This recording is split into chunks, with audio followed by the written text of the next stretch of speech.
As you watched the last vlog, in that we went for exercise and over there we found a owl bird, but we tried to take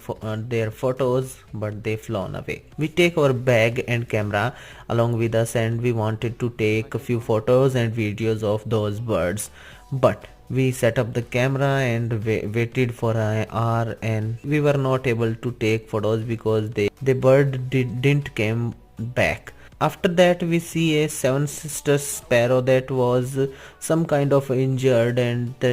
she was trying to go here and there, and we are able to take her photos and videos as you can check out in front of you. If you want to check out our full vlog, you can check out from the below related videos. If you like this video, don't forget to like, share with your family and friend, don't subscribe and hit bell icon for get more vlogs like this. Be with